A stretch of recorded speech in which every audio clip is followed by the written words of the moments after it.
Vamos a ver la garantía de audiencia, como ya decíamos también, pero la otra era la garantía de petición en el artículo 8 constitucional. Ahora vamos a ver el artículo 14 constitucional. Este es muy interesante porque el texto legal nos refiere que nadie, y está en negrilla, puede ser privado de la libertad, de sus propiedades, posesiones o derechos, sino mediante un juicio. Aquí es importante resaltar esto. Seguido ante los tribunales que estén previamente establecidos. Aparentemente es un renglón o una frase muy sacramental. Un juicio seguido en tribunales previamente establecidos. Pero esto es importante señalarlo porque deberá existir todo un procedimiento que sea llevado directamente en un tribunal, es decir, en un juzgado, que sea expresamente para esa materia en la cual se está desarrollando. Así también que se observen las formalidades esenciales del procedimiento. Esto es lo que se conoce comúnmente como el debido proceso. Y que desde luego se existan conforme a las leyes expedidas con anterioridad al hecho. Es decir, que no se crean especialmente para un hecho en particular. Ese es un derecho de todo gobernado, que nadie, como lo dice al inicio, puede ser privado de ese derecho. Así pues, entonces, esta es otra de las posibilidades que se tienen de interponer un juicio de amparo indirecto en este tipo de garantía, justamente, el artículo 14 constitucional. Esto es una de las principales en las que solicitamos generalmente como quejosos o como abogados o representantes de una persona un amparo indirecto. Y esto se hace valer porque es cuando una autoridad emita, dicte o expida un acto en contra de un gobernado. Aquí podríamos decir en el cual se le esté privando de su libertad, de sus papeles, de sus posesiones, o cualquier derecho que se requiere para cumplir en el artículo 14. ¿Qué es lo que necesitamos hacer aquí? Desmenuzar este artículo 14.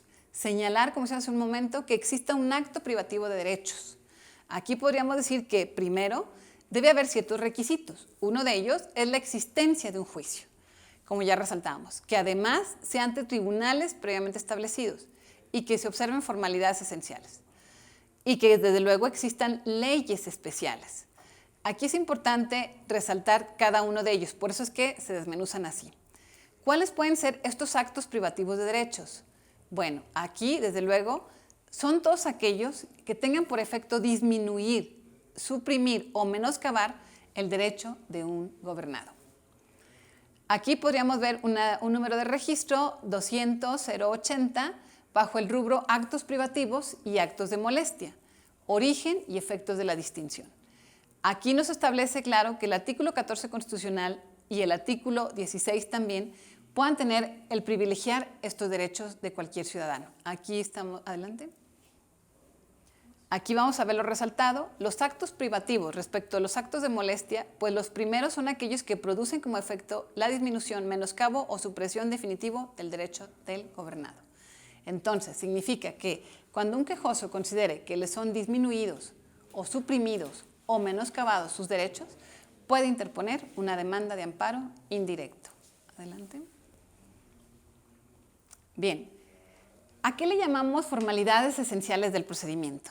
Aquí sería importante señalar que lo dividimos en tres fases. Uno, la oportunidad de defensa, es decir, de que podamos defendernos. Dos, la oportunidad de probar. Como ya decíamos en nuestro proceso, el apartado de pruebas o la admisión y el ofrecimiento y admisión de pruebas. Luego, la oportunidad de alegar. Ya lo decíamos también en un procedimiento normal, la fase de alegatos. Y luego, el dictado de una resolución que resuelva o que dirima las cuestiones debatidas. Esto es una sentencia, que sería con lo que concluiría un proceso inicial de demanda hasta sentencia. Así pues, se distingue también una tesis en la cual es la 200-234, que señala formalidades esenciales del procedimiento son las que garantizan una adecuada y oportuna defensa al acto privativo. Vamos a ver algunos casos típicos en que se puede violentar una garantía de audiencia. Esta puede ser, por ejemplo, cuando se realiza un emplazamiento en cualquier tipo de juicio, ya sea civil, laboral, agrario o administrativo, y que se violen reglas que establezcan estos ordenamientos. Aquí, por ejemplo, uno de los casos, estamos poniendo estos ejemplos, sería 1. El emplazamiento se efectuó con un menor de edad. una persona que no tiene capacidad legal para poder atender una notificación adecuadamente. 2. Este emplazamiento se realiza a la primera búsqueda, es decir, no se encontraba el demandado o no era, o se omitió dejar un citatorio posteriormente para que regresaran a dejarlo ya con la persona adecuada. Otra podría ser el emplazamiento que se hizo en un domicilio donde no habitaba en esa fecha. Por ejemplo, si él vivía en una colonia y lo emplazan en otra colonia, inclusive en la misma calle y colonia, pero con otro número o en casa diversa. Ese podría ser otro ejemplo de un emplazamiento que no está adecuadamente o legalmente realizado. Ahora, otra puede ser que el actor dice que desconoce el domicilio y el juez ordena que se emplace por periódico o por edictos. Eso también podría llegar a pasar en un procedimiento normal, en el emplazamiento, donde pudiera estar señalando que no existe o que no se conoce el domicilio y el juez podría ordenar que se haga por edictos. Adelante. Aquí estaríamos hablando de una tesis que establece también que los edictos, su notificación por medio de interpretación de la hipótesis prevista en el artículo 117 del Código de Procedimientos para el Estado de Jalisco. Aquí establecía esta misma posibilidad. Sin embargo, cabe señalar que también la falta de emplazamiento o la falta de notificación sería el motivo de agravio o el motivo de concepto de violación para una persona que considera que no fue notificado adecuadamente para llegar a un juicio y que en todo caso llegó a una sentencia donde decíamos hace un momento, afecta el resultado del fallo, trasciende y no tuvo posibilidad de defenderse dentro de un proceso normal.